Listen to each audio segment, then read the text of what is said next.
Have a look at that.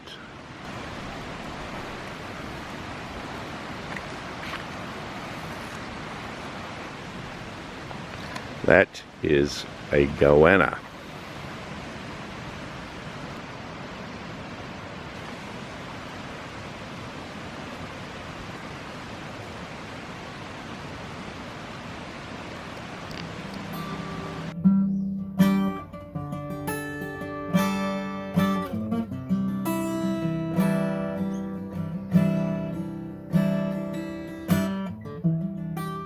G'day,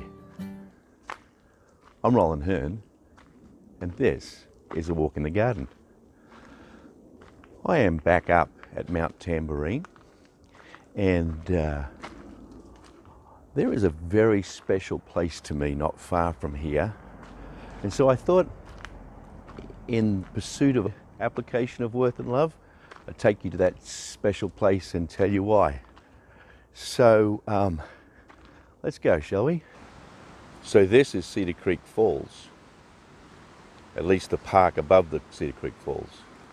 This is a very special space for me. I'm just going to take a walk down to the falls and show you a place that personally gave me a great deal of confidence as a teenager.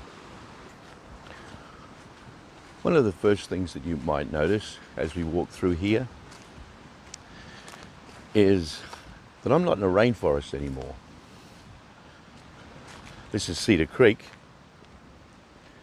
and it's very much in the eucalyptus forest. Us Aussies, we love our eucalyptus forest,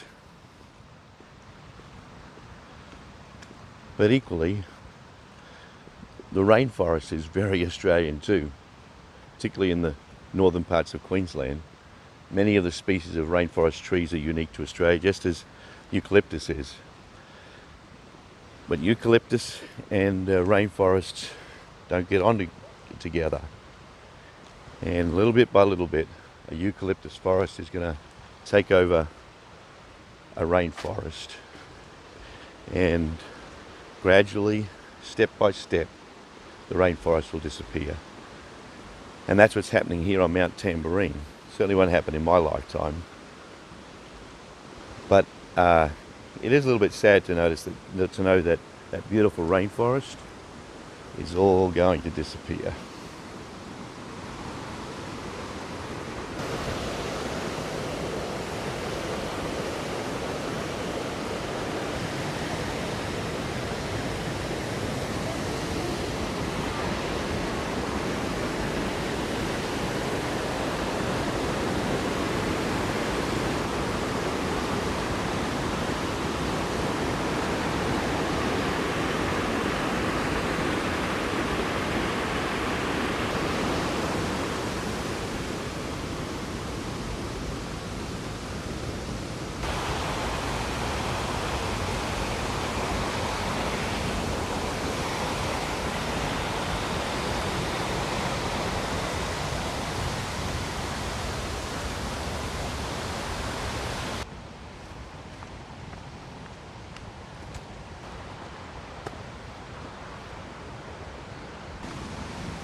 We've just had a lot of rain, so these waterfalls are really fantastic at the moment.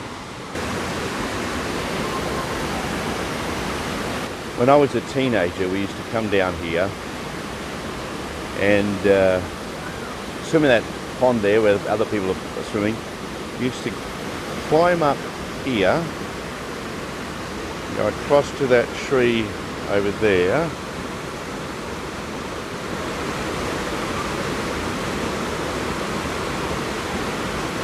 and then we used to jump into that pond. I had a good friend, or at least a friend. I thought he was a good friend. He's probably 6 or 7 years older than me. I was a young teenager and he was late teens, early 20s. He used to dive from up there. So it was my dream that I would one day learn how to dive from that rock. And so I started going with friends and family as often as I could to the Centenary swimming pool, and learned how to jump off a diving platform, then learned how to jump off the high diving platform, and then I guess I was about 15 or 16 when I finally convinced myself that I could dive, and I did. And I practiced that and I practiced that until eventually we got the chance to come down here, and I climbed up onto that tree and I dove into that pond, and then did it repeatedly. It was the most thrilling experience of my young life. And so I ultimately came to this deep sense that I could achieve goals that I set out to achieve. I wasn't destined to be a non-event. I don't know that it was a huge thing, although I still look, when you look at that, it's still pretty impressive, isn't it? So let's see. That's probably 5 meters up, maybe 6. See if I can zoom in again.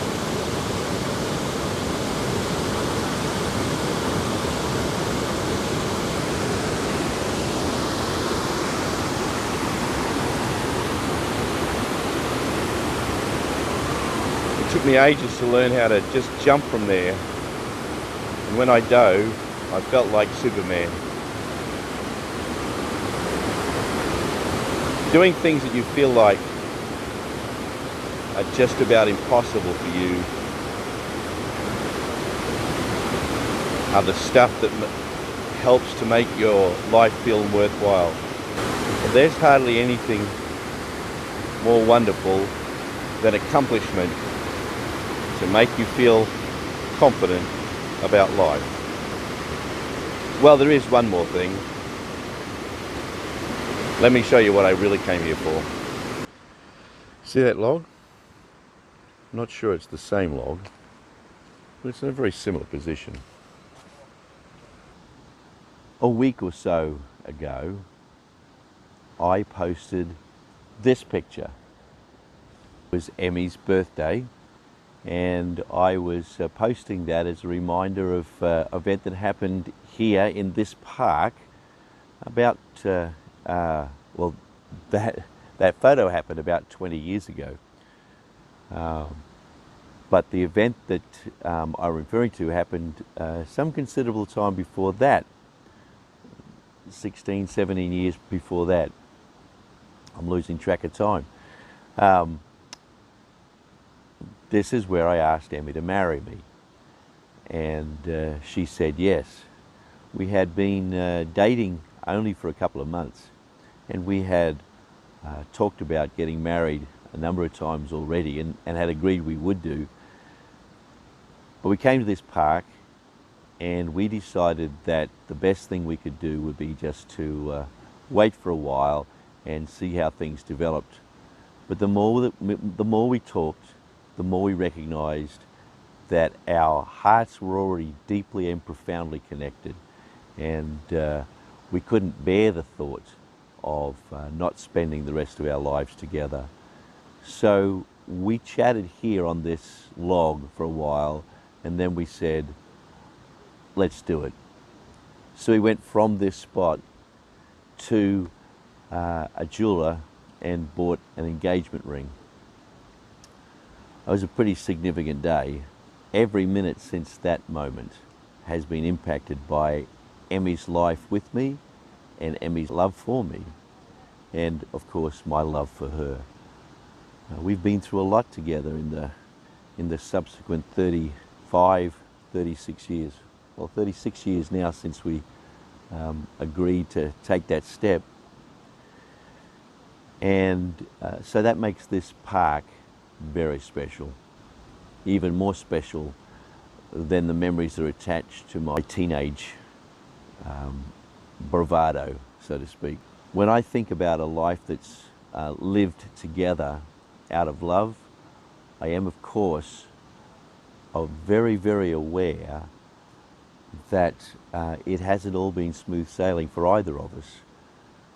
In the end, it's a fundamental it has been a fundamental commitment not to perfect performance, not even to adequate performance.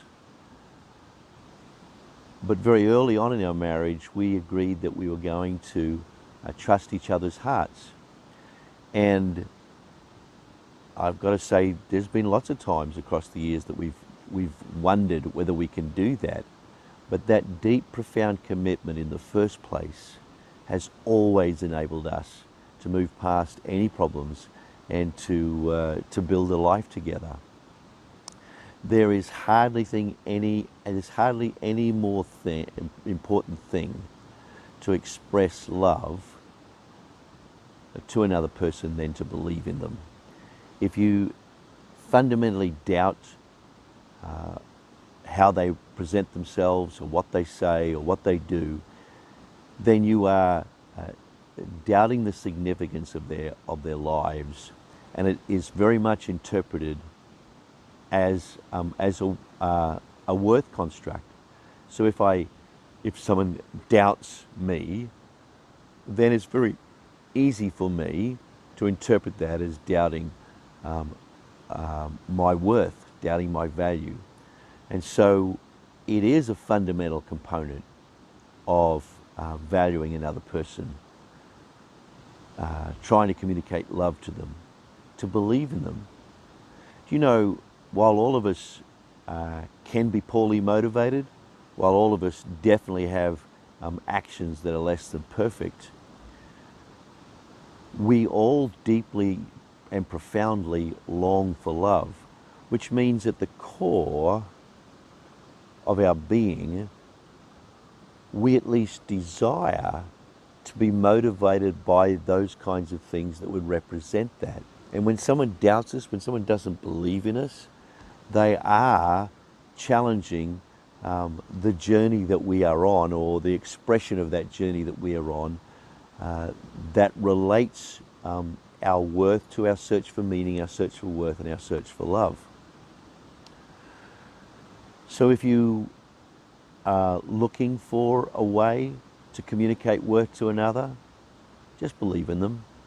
That doesn't mean believing they're going to get everything right. It just means communicating to them that at the core of their being, you believe in who they are.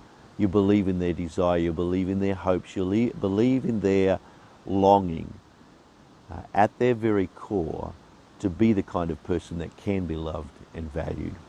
And if we start at that point, we really can build relationships that effectively respond to our needs and to our struggles. Well, that's all I got to share here at Cedar Creek this afternoon. Thanks for being with me. This is a special spot to me. Probably doesn't mean anywhere near to you what it does to me, obviously.